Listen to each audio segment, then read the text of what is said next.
Marilah kita awali ibadah pada hari Minggu Paskah kedua ini dengan menyanyikan nyanyian dari pelengkap Kidung Jemaat nomor 13 dengan judul Kita Masuk Rumahnya. Kita nyanyikan ayat bait yang pertama.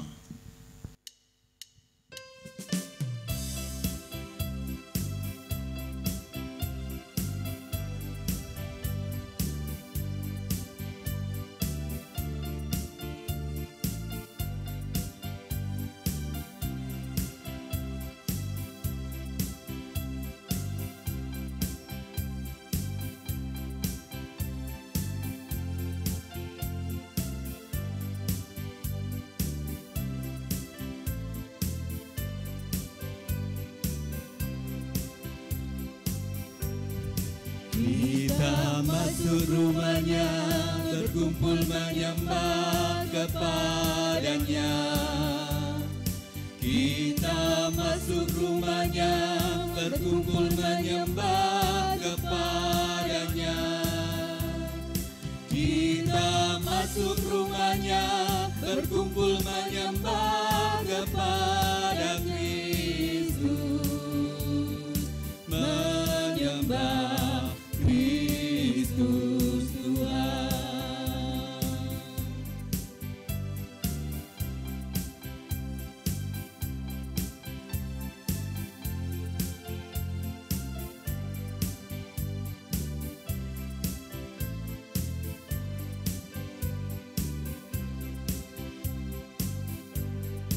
Lupakanlah dirimu, arahkan hatimu kepadanya. Lupakanlah dirimu, arahkan hatimu kepadanya.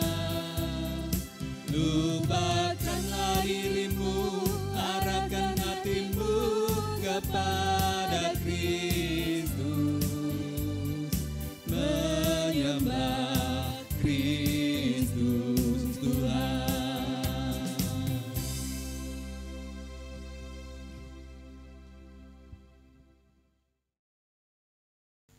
Tuhan memanggil kita masuk dalam ibadah ini. Marilah ibadah ini kita khususkan dengan pengakuan. Pertolongan kita berasal dari Allah, Bapa yang menciptakan langit dan bumi. Kasih karunia dan damai sejahtera dari Tuhan kita, Tuhan Yesus Kristus, ada pada saudara sekalian. Pada saudara juga. Jemaat yang dikasihi Tuhan, marilah kita memuliakan Tuhan dengan menyanyikan dari Kidung Jemaat 4, bait 1, 4, dan 5, Hemari Sembah.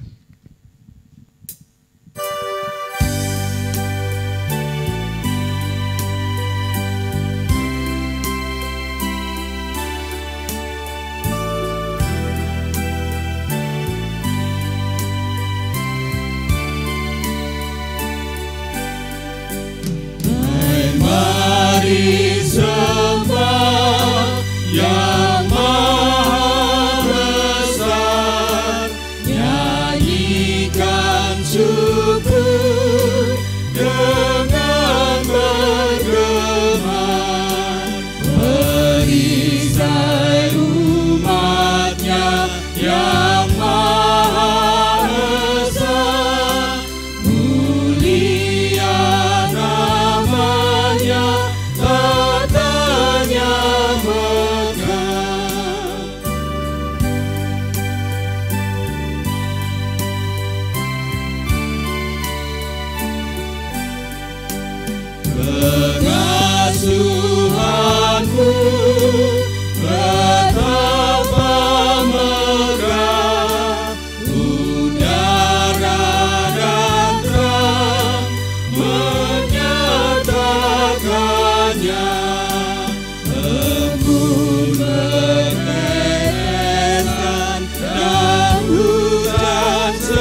Terimalah hukum kasih yang dinyatakan di dalam Injil Matius 22 ayat 37 sampai 40 demikian. Jawab Yesus kepadanya, "Kasihilah Tuhan Allahmu dengan segenap hatimu dan dengan segenap jiwamu dan dengan segenap akal budimu. Itulah hukum yang terutama dan yang pertama. Dan hukum yang kedua yang sama dengan itu ialah, kasihilah sesamamu manusia seperti dirimu sendiri. Pada kedua hukum inilah tergantung seluruh hukum Taurat dan kitab para nabi."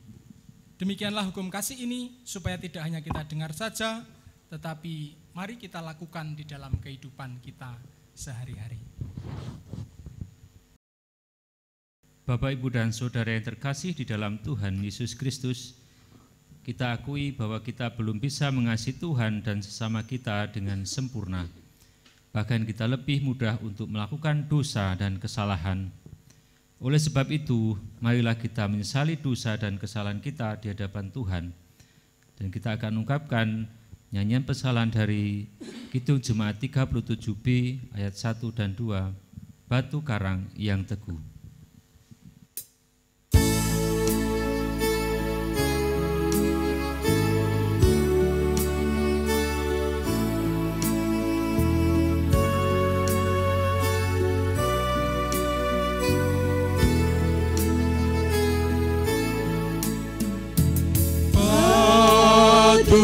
Karang yang teguh,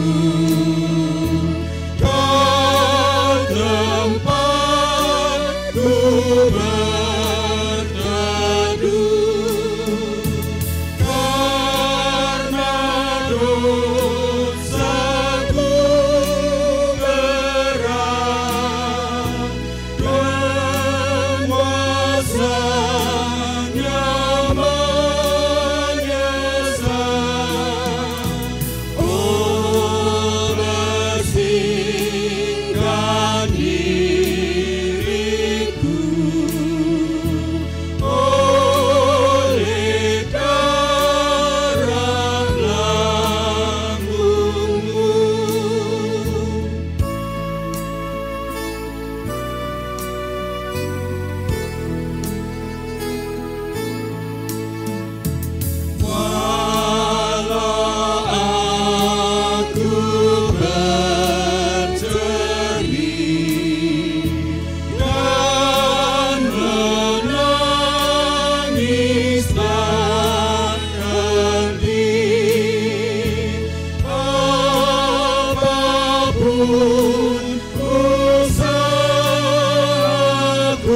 Setiap orang yang mengakui dan menyesali dosa-dosanya serta bertobat, ia akan menerima pengampunan dari Tuhan. Kini kita terima berita anugerah yang dinyatakan di dalam kitab Ibrani pasal 11 ayat 1 demikian. Iman adalah dasar dari segala sesuatu yang kita harapkan dan bukti dari segala sesuatu yang tidak kita lihat. Demikianlah sabda Tuhan. Syukur kepada Allah.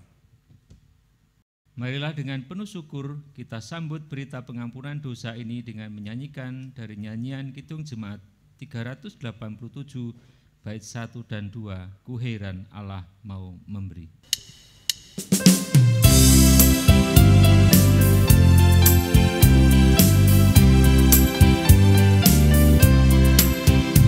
Ku heran Allah mau memberi rahmat-Nya padaku, dan Kristus sudi menebus yang hina bagaiku. Namun ku tahu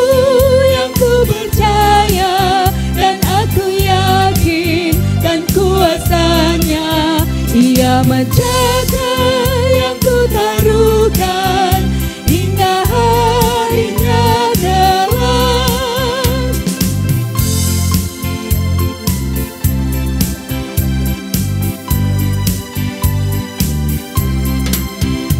Ku heran oleh rahmat-Nya, hatiku beriman, dan oleh kuasa sabdanya jiwaku pun tentram. Namun ku tahu yang ku percaya, dan aku yakin kan kuasanya. Ia menjaga yang ku taruhkan hingga harinya kelak.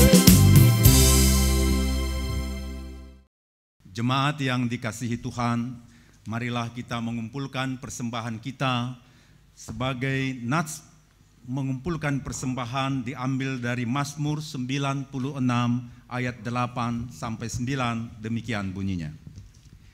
Berilah kepada Tuhan kemuliaan namanya, bawalah persembahan dan masuklah ke pelatarannya. Sujudlah menyembah kepada Tuhan dengan berhiaskan kekudusan, gemetarlah di hadapannya, hai segenap bumi. Pengumpulan persembahan diiringi dengan nyanyian dari Kidung Jemaat 439 dengan judul Bila Topan Keras Melanda Hidupmu.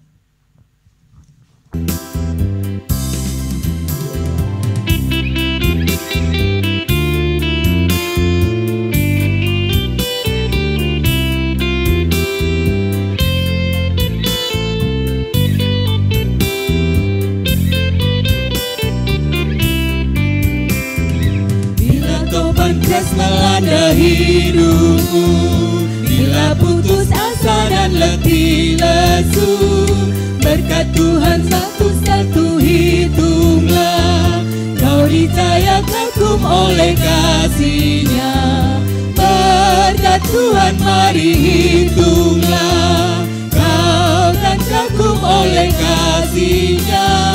Berkat Tuhan mari hitunglah, kau dicaya kagum oleh kasih-Nya.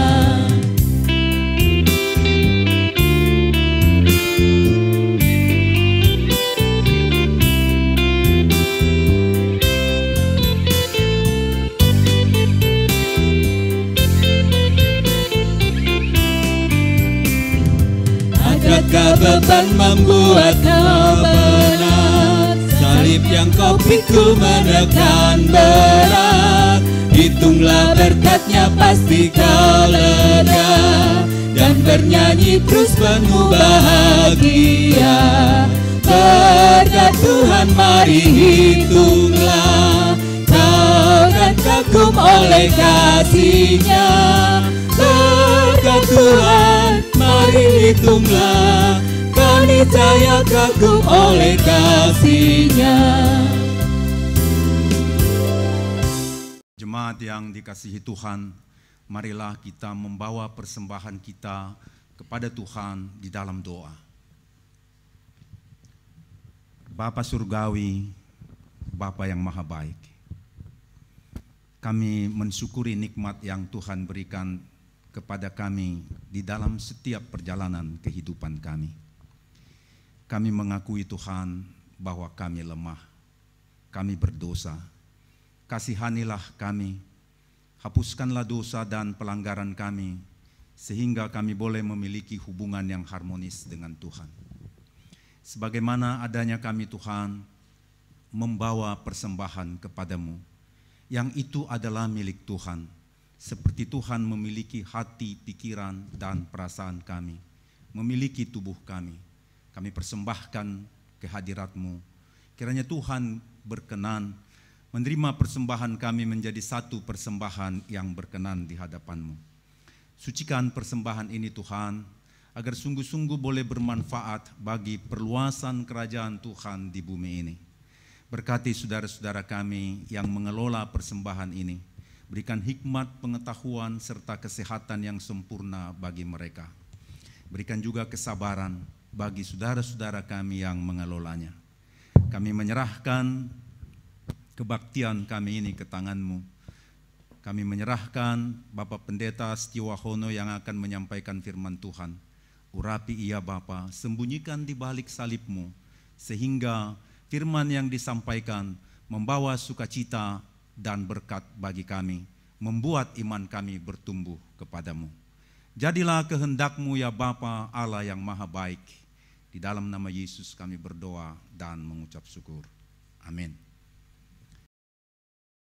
Bacaan pertama diambil dari Kisah Para Rasul 2 ayat 14a disambung ayat 22 sampai dengan 32. Maka bangkitlah Petrus berdiri dengan 11 rasul itu, dan dengan suara nyaring ia berkata kepada mereka, "Hai orang-orang Israel, dengarlah perkataan ini. Yang aku maksudkan ialah Yesus dari Nazaret, seorang yang telah ditentukan Allah, dan dinyatakan kepadamu dengan kekuatan-kekuatan dan mujizat-mujizat dan tanda-tanda yang dilakukan oleh Allah dengan perantaraan Dia di tengah-tengah kamu, seperti yang kamu tahu.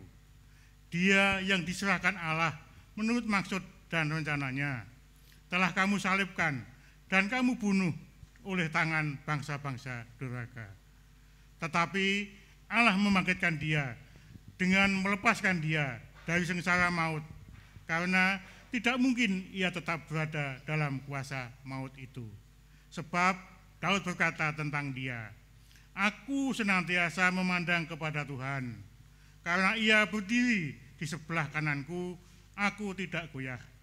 Sebab itu hatiku bersukacita dan jiwaku bersorak-sorak, bahkan tubuhku akan diam-diam tenteram. Sebab Engkau tidak menyerahkan aku kepada dunia orang mati, dengan tidak membiarkan orang kudus-Mu melihat kebinasaan. Engkau memberitahukan kepadaku jalan kehidupan. Engkau akan melimpahi aku dengan sukacita di hadapan-Mu." Saudara-saudara, aku boleh berkata dengan terus terang kepadamu tentang Daud, bapa bangsa kita. Ia telah mati dan dikubur, dan kuburannya masih ada pada kita sampai hari ini. Tetapi ia adalah seorang nabi, dan ia tahu bahwa Allah telah berjanji kepadanya dengan mengangkat sumpah bahwa ia akan mendudukkan seorang dari keturunan Daud sendiri di atas tahtanya. Karena itu ia telah melihat ke depan dan telah berbicara tentang kebangkitan Mesias, ketika ia mengatakan bahwa Dia tidak ditinggalkan di dalam dunia orang mati, dan bahwa dagingnya tidak mengalami kebinasaan. Yesus inilah yang dibangkitkan Allah, dan tentang hal ini kami semua menjadi saksi. Demikianlah sabda Tuhan. Mazmur tanggapan, Mazmur 16. Miktam dari Daud, jagalah aku ya Allah, sebab padamu aku berlindung. Aku berkata kepada Tuhan, Engkaulah Tuhanku, tidak ada yang baik bagiku selain Engkau. Orang-orang kudus yang ada di tanah ini, merekalah orang mulia yang selalu menjadi kesukaanku. Bertambah besar kesedihan orang-orang yang mengikuti Allah lain. Aku tidak akan ikut mempersembahkan korban curahan mereka yang dari darah, juga tidak akan menyebut-nyebut nama mereka di bibirku. Ya Tuhan, Engkaulah bagian warisanku dan pialaku. Engkau sendirilah yang meneguhkan bagian yang diundikan kepadaku. Tali pengukur jatuh bagiku di tempat-tempat yang permai. Ya, milik pusakaku menyenangkan hatiku. Aku memuji Tuhan yang telah memberi nasihat kepadaku. Ya, pada waktu malam hati nuraniku mengajari aku. Aku senantiasa memandang kepada Tuhan, karena Ia sendiri di sebelah kananku, aku tidak goyah. Sebab itu hatiku bersukacita dan jiwaku bersorak-sorak, bahkan tubuhku akan diam dengan tenteram, sebab Engkau tidak menyerahkan aku ke dunia orang mati dan tidak membiarkan orang kudus-Mu melihat kebinasaan. Engkau memberitahukan kepadaku jalan kehidupan, di hadapan-Mu ada sukacita berlimpah-limpah. Di tangan kanan-Mu ada nikmat senantiasa. Bacaan kedua diambil dari 1 Petrus 1 ayat yang ketiga sampai dengan ayat yang ke-9. Demikian firman Tuhan. Pengharapan, iman, dan kasih. Terpujilah Allah dan Bapa Tuhan kita Yesus Kristus, yang karena rahmat-Nya yang besar telah melahirkan kita kembali oleh kebangkitan Yesus Kristus dari antara orang mati, kepada suatu hidup yang penuh pengharapan, untuk menerima suatu bagian yang tidak dapat binasa, yang tidak dapat cemar, dan yang tidak dapat layu, yang tersimpan di surga bagi kamu, yaitu kamu yang dipelihara dalam kekuatan Allah karena imanmu, sementara kamu menantikan keselamatan yang telah tersedia untuk dinyatakan pada akhir zaman. Bergembiralah akan hal itu, sekalipun sekarang ini kamu seketika harus berduka cita oleh berbagai-bagai pencobaan. Maksud semuanya itu ialah untuk membuktikan kemurnian imanmu yang jauh lebih tinggi nilainya daripada emas yang fana, yang diuji kemurniannya dengan api, sehingga kamu memperoleh puji-pujian dan kemuliaan dan kehormatan pada hari Yesus Kristus menyatakan dirinya. Sekalipun kamu belum pernah melihat Dia, namun kamu mengasihinya, kamu percaya kepada Dia, sekalipun kamu sekarang tidak melihatnya. Kamu bergembira karena sukacita yang mulia dan yang tidak terkatakan, karena kamu telah mencapai tujuan imanmu, yaitu keselamatan jiwamu. Demikianlah sabda Tuhan. Syukur kepada Allah. Bacaan Injil diambil dari kitab Injil Tuhan Yesus Kristus menurut Yohanes pasal 20 ayat 29 sampai 31. Demikian. Kata Yesus kepadanya, "Karena engkau telah melihat aku, maka engkau percaya. Berbahagialah mereka yang tidak melihat namun percaya." Memang masih banyak tanda lain yang dibuat Yesus di depan mata murid-muridnya yang tidak tercatat dalam kitab ini. Tetapi semua yang tercantum di sini telah dicatat supaya kamu percaya bahwa Yesuslah Mesias, Anak Allah, dan supaya kamu oleh imanmu memperoleh hidup dalam namanya. Demikianlah Injil Yesus Kristus. Berbahagialah setiap orang yang mendengarkan dan merenungkan sabdanya. Haleluya. Amin.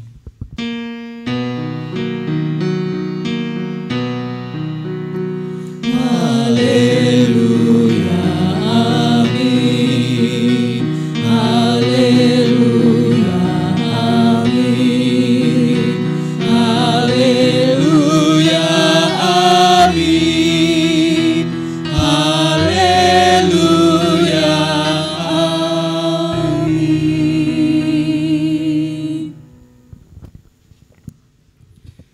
Shalom Bapak Ibu dan Saudara. Shalom. Selamat Paskah. Kiranya damai sejahtera dari Tuhan senantiasa melimpahi kehidupan Bapak Ibu dan Saudara sekalian. Amin.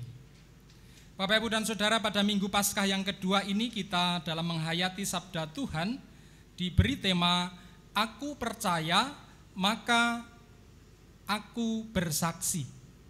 Aku percaya maka aku bersaksi.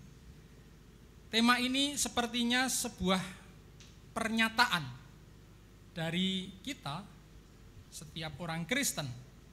Aku percaya maka aku bersaksi. Dan ya idealnya memang seperti itu, sudah seharusnya demikian.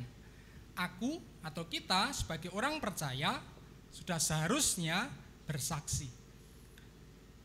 Nah, percaya tentang apa? Dan sungguhkah kita percaya? Mari kita koreksi, kita melihat diri kita masing-masing. Sungguhkah aku percaya? Percaya kepada apa ya?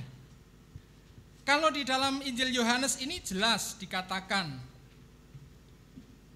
percaya bahwa Yesuslah Mesias, Anak Allah, dan supaya kamu oleh imanmu memperoleh hidup dalam namanya. Jadi aku percaya bahwa Yesuslah Mesias, juru selamat, orang yang diurapi oleh Allah, atau orang yang ditetapkan secara khusus oleh Allah untuk menyelamatkan dunia. Ia juga yang disebut sebagai anak Allah, dan di dalam iman itu kita memperoleh hidup. Bukan sekedar hidup, kita bisa berbicara, bisa bergerak, melakukan sesuatu, masih bernafas. Tentu bukan demikian. Arti hidup di sini adalah hidup dalam hakikat yang sebenarnya, yaitu sebagai ciptaan Allah atau sebagai citra Allah, sebagai manusia-manusia yang diberi akal budi supaya di dalam hidupnya memuliakan Tuhan dan menyatakan damai sejahtera. Jadi hidup yang dimaksud di sini tidak sekedar bernafas, tetapi hidup yang benar, hidup yang sejati dari kita sebagai citra Allah. Nah, Bapak, Ibu, dan Saudara, mari kita mengoreksi diri kita masing-masing. Jangan mengoreksi orang lain ya, bukan wenang kita. Kita ngoreksi diri kita masing-masing saja. Ya, aku percaya maka aku bersaksi.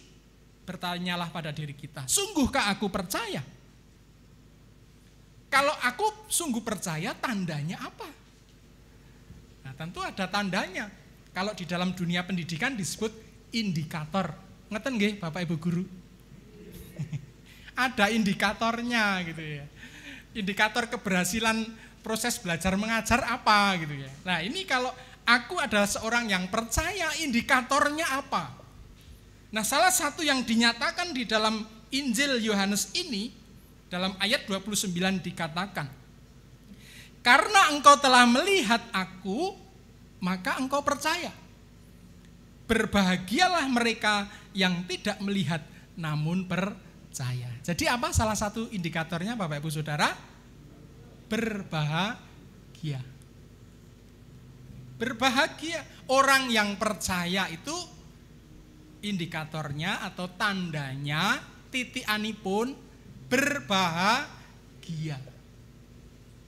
Bersukacita senantiasa di dalam surat para rasul. Tuhan Yesus mengatakan berbahagialah. Nah, maka kita lihat, mari, sungguhkah kehidupan kita dipenuhi dengan kebahagiaan? Kita berbahagia, bersukacita senantiasa. Bersukacita itu berarti hidupnya dipenuhi dengan kegembiraan, kebahagiaan, karena apa? Memiliki pengharapan. Pengharapan yang pasti. Nah, dasarnya apa Bapak Ibu dan Saudara? Mengapa kita orang-orang yang percaya ini sudah seharusnya berbahagia? Rasul Petrus di dalam suratnya mengatakan bahwa di dalam Kristus kita menerima rahmat yang besar atau anugerah yang di dalam bagian Alkitab yang lain dikatakan, ya, rahmat yang besar ini nilainya lebih besar daripada emas dan perak. Melebihi kemuliaan, keindahan, kesenangan, kebahagiaan duniawi. Ya, rahmat yang besar di dalam Kristus. Di dalam surat 1 Petrus tadi dinyatakan, terpujilah Allah dan Bapa Tuhan kita, Yesus Kristus, yang karena rahmat-Nya yang besar telah melahirkan kita kembali oleh kebangkitan Yesus Kristus dari antara orang mati kepada suatu hidup yang penuh pengharapan. Ya, rahmat yang besar itu apa saja atau isinya apa saja? Di dalam surat 1 Petrus ini dinyatakan dua hal, yaitu bahwa di dalam rahmat itu melahirkan kita kembali oleh kebangkitan Yesus. Artinya bahwa kita orang-orang yang telah mati oleh dosa, yang sudah seharusnya menerima penghukuman maut, sekarang memperoleh hidup yang baru. Kita dibangkitkan, kita memiliki hidup yang baru. Dan di dalam kehidupan yang baru itu dipenuhi dengan pengharapan. Jadi hidupnya orang Kristen itu sudah seharusnya penuh pengharapan. Ya, karena kita sudah hidup baru. Hidup lama sudah berlalu. Hidup lama sudah ditinggalkan. Karena kita semua sudah ditebus. Kita menerima rahmat yang besar oleh pengorbanan Tuhan Yesus Kristus. Yang kedua, di dalam surat 1 Petrus ini dinyatakan bahwa rahmat yang besar di dalam Kristus itu menjadikan kita, atau supaya kita menerima suatu bagian yang tidak dapat binasa, yang tidak dapat cemar, dan yang tidak dapat layu, yang tersimpan di surga bagi kamu. Jadi kita dalam bahasanya Rasul Paulus di surat Roma pasal 8 menjadi ahli waris. Mendapat warisan, ada sesuatu yang diberikan yang bernilai kekal, yang tidak dapat binasa. Tubuh ini bisa binasa, bumi ini binasa nantinya pada akhir zaman. Tetapi yang disediakan Tuhan, yang diberikan Tuhan bagi setiap orang yang percaya, dia mendapat suatu bagian yang tidak dapat binasa, yang tidak dapat cemar. Kalau nama baik kita aja suatu waktu bisa saja tercemar. Kita menjadi seorang yang dimuliakan atau dihormati di tengah-tengah masyarakat, bisa saja suatu waktu tercemar. Tetapi yang dijanjikan oleh Allah atau yang diberikan oleh Allah di dalam Kristus, sesuatu yang tidak dapat cemar, sesuatu yang suci, sesuatu yang bersih, sesuatu yang mulia, dan yang tidak dapat layu. Kalau kita suka tanaman bunga, tanaman hias, dan bahkan harganya bisa mahal, tapi suatu waktu bisa layu. Tetapi sesuatu yang diberikan Tuhan ini tidak dapat layu, yang tersimpan di surga bagi kamu. Ada saatnya kita akan menuai atau menerima itu semua. Dua hal itu yang dinyatakan di dalam surat 1 Petrus pasal 1 ini. Oleh sebab itu, kalau kita sungguh-sungguh percaya, kita sungguh-sungguh memandang ke masa depan seperti yang dinyatakan di dalam kitab suci ini, sudah seharusnya kita adalah orang-orang yang berbahagia. Walaupun Bapak, Ibu, dan Saudara hari-hari ini kehidupan di dunia dipenuhi dengan situasi kondisi yang tidak menentu, situasi kondisi yang menakutkan, mengkhawatirkan. Itu sungguh-sungguh terjadi, tetapi di dalam Kristus ada pengharapan. Nah, Bapak, Ibu, dan Saudara, siapakah orang-orang yang menerima rahmat yang besar ini? Dikatakan di situ, yaitu kamu yang dipelihara dalam kekuatan Allah karena imanmu, sementara kamu menantikan keselamatan yang telah tersedia untuk dinyatakan pada akhir zaman. Artinya adalah orang-orang yang setia di dalam imannya kepada Kristus dalam segala situasi dan kondisi. Dalam segala situasi dan kondisi, sehat sakit, kaya miskin, ya, terkena bencana atau tidak, ya, senang bahagia ataupun sedang susah, dan kita menunjukkan kesetiaan iman kita. Orang-orang demikianlah yang akan menerima rahmat yang besar yang dinyatakan oleh Rasul Petrus tadi. Nah, kalaupun di dalam kehidupan ini ada banyak pencobaan, ada banyak tantangan, bahkan banyak hal yang menjadikan kita menderita, Rasul Petrus menguatkan kita semua. Maksud semuanya itu ialah untuk membuktikan kemurnian imanmu yang jauh lebih tinggi nilainya daripada emas yang fana, yang diuji kemurniannya dengan api, sehingga kamu memperoleh puji-pujian dan kemuliaan dan kehormatan pada hari Yesus Kristus menyatakan dirinya. Artinya menjadi suatu koreksi bagi kita. Sungguhkah kita layak menerima karunia yang besar itu? Sesuatu yang nilainya luar biasa, lebih dari emas dan perak. Hari ini harga emas fluktuatif karena perekonomian dunia yang kacau balau. Sempat naik 700.000, turun lagi jadi 500.000, naik lagi. Ini kalau orang yang bermain di emas ini mengikuti harga emas, hari ini beli, besok jual. Pagi beli, sore jual, ya bisa saja. Ya. Tapi yang diberikan Tuhan ini melebihi itu semua, Bapak Ibu dan Saudara. Dan itu diberikan melalui darah Kristus, melalui penderitaan, sesuatu yang istimewa yang diberikan pada kita, bukan sekedar main-main, bukan sekedar sesuatu yang nih ku kasih, enggak. Ketika Tuhan mengasihi itu dengan proses yang luar biasa, menyakitkan. Jadi mari kita sungguh-sungguh memiliki iman. Dan kita bersyukur kalau ada proses pemurnian melalui berbagai peristiwa yang kita alami. Ada sakit, ada kesusahan, ada kedukaan, ya banyak hal. Bahkan juga kesenangan bisa juga menjadi penguji bagi iman kita. Karena mungkin ya yang bisa kita lihat, kalau orang ini di dunia ini banyak penderitaan, kesusahan, orang kan banyak berdoa gitu ya. Tadi malam, hari ini hari Jumat, berarti Kamis malam, di TVRI kan disiarkan doa secara nasional oleh pemerintah, presiden dan para menteri dan juga banyak orang. Ya.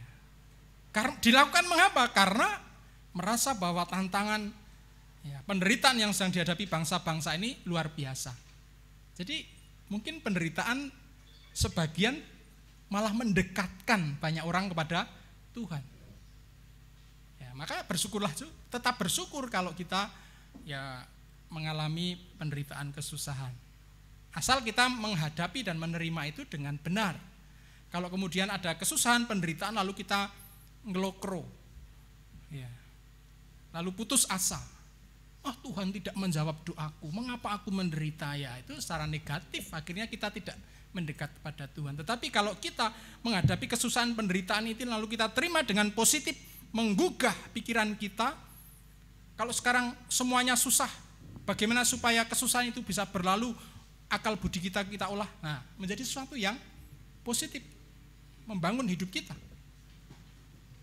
Jadi syukuri saja apa yang terjadi ini. Maka di sisi yang lain, kesenangan, kegembiraan bisa juga menjadi sebuah pencobaan yang menjerumuskan.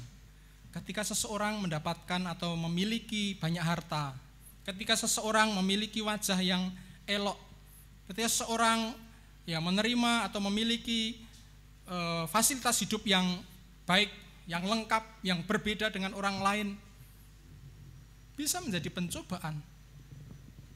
Pencobaan seperti apa? Misalkan kita terjatuh di dalam kesombongan, terjatuh di dalam kesewenang-wenangan, lalu kita sewenang-wenang terhadap orang lain, menjelek-jelekan orang lain, menghina orang lain, bahkan bisa menganiaya orang lain. Karena apa? Kita merasa kuat, kita merasa bisa membeli segalanya.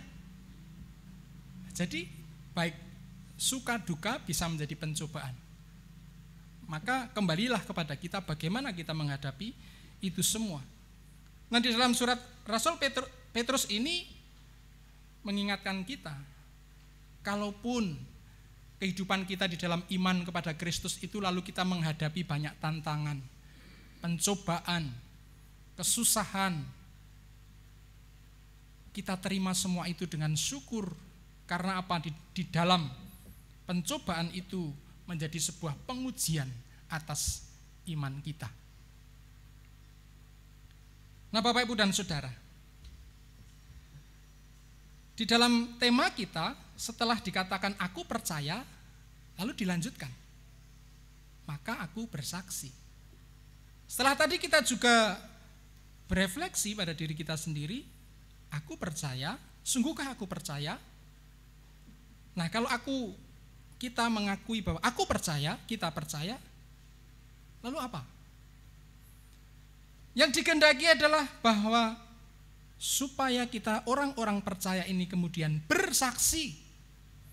Bersaksi itu menyatakan kebenaran kepada dunia tentang apa yang kita percayai. Seperti yang dilakukan oleh Rasul Petrus ini. Rasul Petrus bersaksi tentang kebenaran kebangkitan Tuhan Yesus Kristus. Walaupun saat Yesus sebelum disalib, Petrus menyangkal 3 kali. Itu sebuah proses, Bapak Ibu Saudara, bahwa iman bukanlah sesuatu yang instan. Seseorang sidi lalu tiba-tiba memiliki iman yang bisa memindahkan gunung. Tidak selalu. Orang bahkan sudah menjadi orang Kristen puluhan tahun untuk menyatakan diri sebagai orang yang beriman, sungguh-sungguh beriman, tidak semudah kita mengatakannya. Ada proses pergumulan. Rasul Petrus sudah mengikuti sang guru selama 3 tahun. Profesor, Yesus ini lebih daripada sekedar profesor. Guru besar, guru yang maha guru. Sumber aslinya. Petrus itu berguru, mengikuti, mendengarkan kemanapun Yesus pergi. Selama 3 tahun.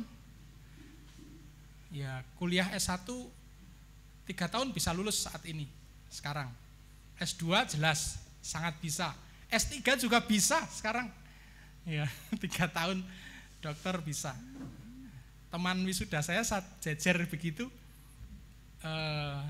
Pak Pendeta juga dokter teologi di Duta Wacana, 2 tahun, 2,5 tahun doktor. Nah, Rasul Petrus mengikuti Yesus bahkan setiap hari. Kalau kita belajar kuliah di kampus bertemu dosen, nah, kalau kuliah doktoral paling bertemu berapa kali gitu kan, nanti kerjakan sendiri. Lah Petrus ini setiap hari bareng sang guru. Yesus menghadapi apa? Petrus tahu. Petrus mengikuti, melihat, mendengar. Petrus pun terjatuh di dalam pencobaan, lalu menyangkal. Tapi lihatlah di dalam Injil bahwa di dalam kasih Tuhan Yesus Kristus ada pemulihan. Artinya begini Bapak Ibu Saudara, ketika kita melihat kehidupan kita lalu, aduh, aku telah terjatuh di dalam dosa, aku ini tidak layak, aku sudah lama jadi orang Kristen tetapi kok bolong-bolongnya banyak juga ya. Melihat pengalaman Petrus ini, sadarlah bahwa kasih Tuhan itu senantiasa memberikan peluang, pengharapan, sebuah pemulihan. Bahwa di dalam kehidupan kita, seperti apapun keadaan kita, selama kita masih hidup, peluang, kesempatan dipulihkan itu jelas masih ada. Oleh sebab itu tetap semangatlah dalam kehidupan ini, walaupun saat ini kita menghadapi banyak hal di dalam kesusahan, pencobaan, kita terjatuh. Terjatuh di sini bisa saja dipahami tidak saja terjatuh di dalam dosa, tetapi kita mengalami keterpurukan hidup, mengalami kebangkrutan, mengalami sakit yang luar biasa, kita shock, kita stres, kita depresi. Percayalah, kasih Tuhan senantiasa tercurah bagi kita dan masih ada pengharapan kita dipulihkan. Dan Petrus sungguh-sungguh dipulihkan Bapak Ibu Saudara. Petrus dipulihkan dan dia menjadi salah satu murid Tuhan Yesus. Dan kita percaya seluruh murid Tuhan Yesus, artinya yang 11, karena yang 1 Yudas Iskariot sudah mati dulu. 11 orang itu menjadi Rasul Yesus yang militan. Rasul Petrus pun menjadi Rasul yang militan. Itu ditunjukkan dalam bacaan kita hari ini, bahwa dalam peristiwa Pentakosta, di hadapan banyak orang di Yerusalem itu yang sedang merayakan Pentakosta, Rasul Petrus dengan berani menyatakan imannya bahwa Yesus yang kau salibkan, mengerikan loh ini, mengatakan pada banyak orang Yahudi, para imam, orang Yesus inilah yang kau salibkan, Dialah yang kumaksudkan, dialah Mesias. Nah, tentu yang kita ambil dari peristiwa ini apa? Bahwa Rasul Petrus yang dipulihkan di dalam hidupnya ini menjadi memiliki keberanian untuk menyatakan kesaksiannya kepada dunia tentang apa yang ia percayai. Nah, saat ini Bapak Ibu Saudara, kita pun juga seharusnya demikian. Apa yang kita percayai tentang Tuhan Yesus? Tentu bahasanya tidak sekedar Tuhan Yesus Juru Selamat, Tuhan Yesus Mesias, Tuhan Yesus itu anak Allah. Tidak sekedar itu, tetapi juga makna dari semua itu. Tentu Tuhan Yesus sebagai Juru Selamat, sebagai anak Allah, sebagai hamba Allah yang taat dan setia bisa dijabarkan sebagai sumber pengharapan. Ia yang memberikan, Ia yang membangkitkan, Ia yang menghidupkan, Kristus yang menyelamatkan, Kristus yang memberi kehidupan yang baru, yang memberi semangat spiritualitas baru, dan seterusnya. Kristus yang mau merendahkan diri dan menyatakan kasih kepada orang lain. Itulah yang kita saksikan, yang menjadi kesaksian kita di dalam kehidupan kita. Contohnya saja misalkan dalam hal pengharapan. Kalau Yesus adalah sumber pengharapan dan oleh karya Kristus kita memiliki pengharapan, mari kita bersaksi bahwa aku adalah orang-orang yang berpengharapan di dalam kehidupan ini. Bagaimana kita bisa menunjukkan aku adalah orang yang berpengharapan? Ya, mari kita tunjukkan pada lingkungan kita, pada dunia, aku adalah orang-orang berpengharapan, bukan orang yang pesimistik. Wah, orang mari-mari. Wah, ini susah ini. Gagal ini ya. Orang Kristen kok gitu. Kita harus optimis. Tentu dilandasi di dalam iman. Sakit ini memang tidak bisa sembuh. Tapi aku punya pengharapan karena mati pun adalah keuntungan bagiku. Sehingga apa? Sakit pun aku akan menghadapinya. Aku tidak akan ngelokro lalu berdiam diri. Basa desa niki depis. Bukan depis. Damai bukan depis. Berdiam diri di sudut ruangan lalu menangis di situ. Berhari-hari, bertahun-tahun lalu tidak muncul. Orang Kristen harus berpengharapan. Walaupun aku mati, aku berpengharapan apa? Setelah mati, lepas dari kehidupan di dunia ini, aku mendapatkan karunia yang besar, sesuatu yang tidak rusak, yang tidak dimakan ngengat, tidak dimakan karat, sesuatu yang tidak cemar, sesuatu yang tidak binasa. Jadi tetap semangat Bapak Ibu Saudara, walaupun mungkin saja kita harus menghadapi kematian, tapi bukankah tidak selalu? Bahkan ketika kita menghadapi peperangan, teroris, menghadapi pandemi, tidak selalu menghadapi kematian kan? Jadi kita tentu jangan kemudian menjadi orang yang termakan oleh ketakutan itu. Di dalam kitab Wahyu dikatakan penakut itu akan dilemparkan ke dalam lautan api. Artinya apa? Penakut tidak layak bagi kerajaan surga. Mengapa kita tidak takut? Karena apa? Mati pun aku mati menerima karunia atau rahmat yang besar, yang tidak binasa, yang tidak cemar, yang tidak rusak. Jadi hidup atau mati kita hadapi di dalam iman. Kita bekerja, kita diberi akal budi, kita menghadapi banyak hal diberi akal budi. Akal budi juga dari Tuhan. Mari kita pergunakan apa yang diberikan oleh Tuhan itu menjadi bagian dari alat bagi kehidupan kita untuk menghadapi banyak hal yang terjadi di dunia ini. Jadi Tuhan tidak kurang-kurang memperlengkapi kita, memberkati, mencukupi, memberi alat fasilitas dengan akal budi kuasa, apalagi yang kurang. Bahkan kuasa yang ada di dalam diri Tuhan Yesus, kuasa itu juga diberikan kepada kita yang disebut sebagai Roh Kudus. Jadi kurang apa lagi Bapak Ibu kita semua. Oleh sebab itu mari kita sebagai orang-orang yang percaya, maka aku bersaksi. Nah sekarang bagaimana kita melanjutkan kesaksian kita, baik secara pribadi, keluarga maupun komunitas. Mungkin secara pribadi saya percaya Bapak Ibu Saudara sekalian sudah melakukannya, seberapapun itu. Tentu sebagai gereja, sebagai kehidupan bersama, kita mari melakukan kesaksian ini juga tidak sekedar secara pribadi. Kita juga melakukannya dalam kebersamaan, dalam komunitas-komunitas kecil kita, kemudian meluas komunitas yang lebih besar. Gereja misalnya. Apa yang dilakukan oleh gereja dalam menghadapi pandemi ini? Mari gereja juga bergerak. Bidang kespel, mari. Bidang ibadah, salah satunya melakukan ini juga. Kesaksian yang nyata di dalam tindakan kita sehari-hari. Dan seterusnya. Walaupun kita juga sudah melakukan beberapa dan memang tidak terpublikasi, tetapi kita melakukan juga. Termasuk bantuan-bantuan kita juga memberikan. Hanya tidak terpublikasi secara umum di Facebook atau media sosial yang lain.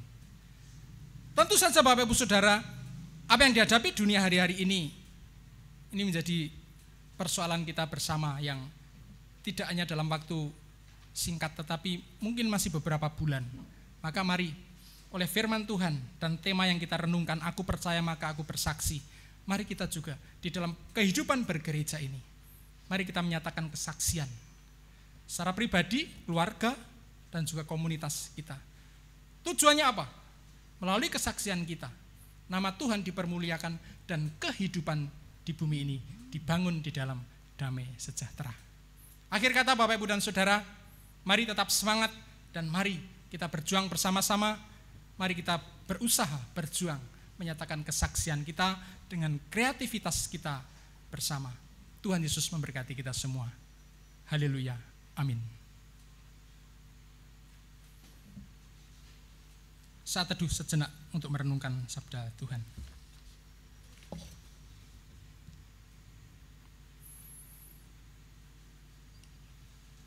Mari kita berdoa.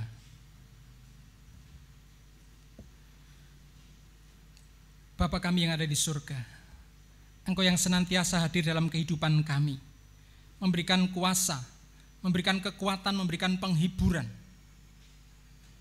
Terlebih Bapa di tengah-tengah pandemi COVID-19 yang melanda seluruh dunia, yang menjadikan kehidupan ini kacau balau. Ketakutan, kekhawatiran melanda setiap insan. Tidak terkecuali juga orang Kristen. Namun demikian Bapa, kami bersyukur firman-Mu pada hari ini mengingatkan, menguatkan, menghibur kami semua. Bahwa ada rahmat yang besar, yang tersedia bagi setiap orang yang percaya dan setia sampai akhir. Bahwa rahmat yang besar itu nilainya melebihi emas dan perak, melebihi kebahagiaan duniawi, dan sifatnya kekal, tidak rusak, tidak cemar. Biarlah firman-Mu ini sungguh-sungguh menguatkan dan menghibur kami ya Bapa, sehingga penderitaan, kesusahan, tantangan, pencobaan yang kami hadapi ini boleh kami hadapi dengan berani, dengan tetap semangat kami untuk melanjutkan kehidupan kami berjuang. Karena Engkau memperlengkapi kami dengan kuasa, memperlengkapi kami dengan akal budi. Biarlah dengan semua ini kami menjadi sadar diri. Kami menjadi semakin dekat dengan Tuhan. Kami juga menjadi semakin dekat dengan sesama kami secara hati kami. Artinya kami semakin mengasihi sesama kami, semakin peduli kepada diri kami sendiri, peduli kepada sesama kami, peduli kepada kehidupan ini. Ya Bapa, terima kasih firman-Mu. Dan kami berdoa, kami berserah diri, seluruh kehidupan kami, seluruh umat manusia, apapun agama dan suku bangsanya, apapun negara kami, dimanapun kami berada di bumi ini, Tuhan tolong kami, supaya kami dapat menghadapi pandemi COVID-19 ini dengan berani, dengan tetap percaya kepadamu, dan dengan segala upaya melalui akal budi yang Kau berikan. Pandemi ini boleh berlalu, dan kami boleh bangkit kembali untuk membangun kehidupan di bumi dalam kehidupan yang baru, di dalam damai sejahtera. Karena kami melihat hari ini banyak orang yang mengalami keterpurukan. Di PHK, pekerjaannya juga menjadi bangkrut, usahanya bangkrut. sekolah juga menjadi kacau, pendidikan anak-anak kami menjadi kacau balau.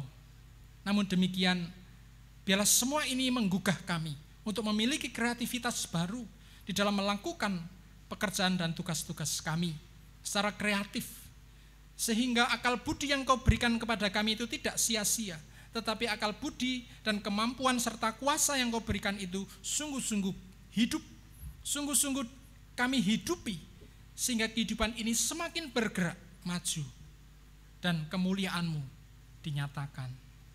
Ya Bapa, kami serahkan keluarga-keluarga kami. Kami serahkan gereja-Mu ini sebagai persekutuan hidup orang-orang percaya. Mampukanlah kami untuk secara kreatif, untuk bersaksi di dalam kehidupan kami, baik secara verbal maupun secara tindakan nyata. Ya Bapa, kami serahkan kehidupan orang-orang masyarakat di sekitar kami, bahkan lebih luasnya bangsa dan negara kami. Demikian juga gereja-gereja-Mu. Biarlah kehidupan kami boleh berpadu satu dengan yang lain, bekerja sama, belajar bersama, berjuang bersama, mewujudkan kehidupan yang lebih baik. Biarlah keselamatan yang telah dinyatakan di dalam pengorbanan Tuhan Yesus Kristus dan kebangkitannya boleh menjadi nyata di dalam kehidupan ini. Terima kasih ya Bapa. Masih banyak hal lainnya yang menjadi pergumulan kami dan menjadi isi hati kami. Biarlah Engkau berkenan mendengar seru doa kami.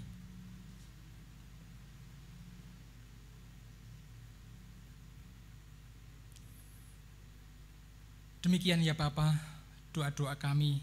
Kami tahu doa kami jauh dari sempurna. Dan biarlah doa yang tiada sempurna ini kami panjatkan di dalam nama Tuhan Yesus Kristus yang telah mengajar doa demikian. Bapa kami yang ada di surga, dikuduskanlah namamu, datanglah kerajaanmu, jadilah kehendak-Mu di bumi seperti di surga. Berikanlah kami pada hari ini makanan kami yang secukupnya, dan ampunilah kami akan kesalahan kami, seperti kami juga mengampuni orang yang bersalah kepada kami.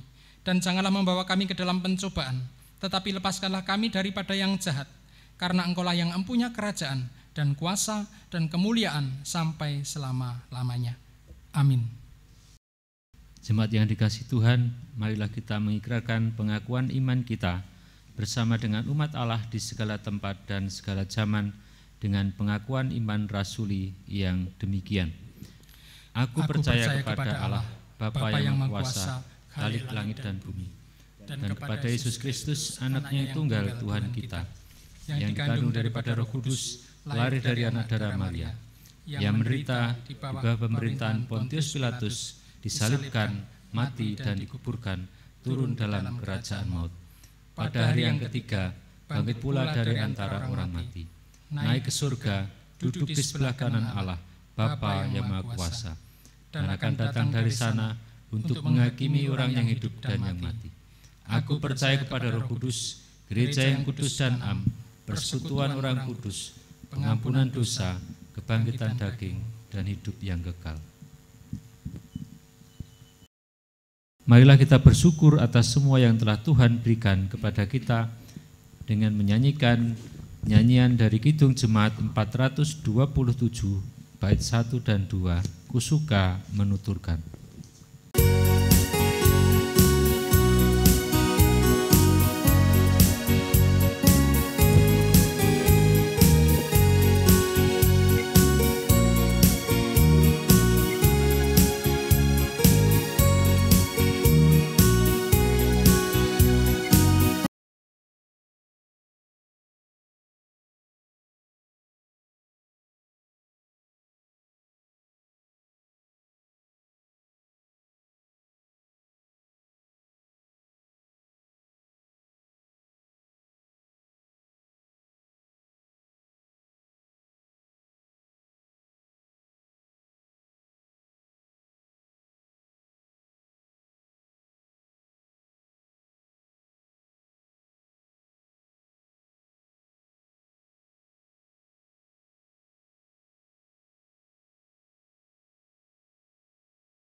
Pulanglah dengan damai sejahtera, dan nyatakanlah firman Tuhan di dalam kehidupanmu, dan kini terimalah berkat-Nya.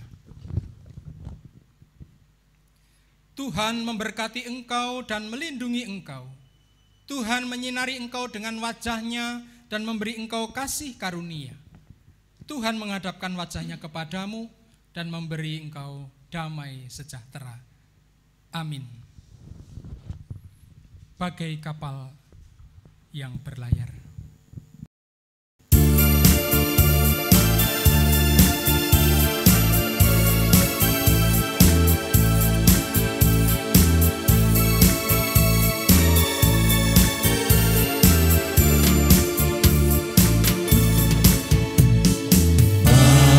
Kapal yang berlayar tanpa nakodanya, diombang-ambingkan ombak laut yang besar. Itu kehidupan yang tiada artinya.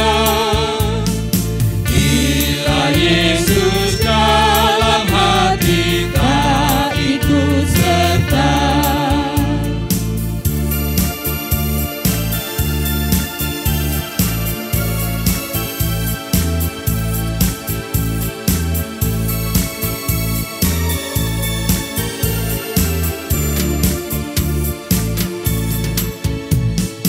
Tuhan Yesus jadilah tetap pandu hidupku.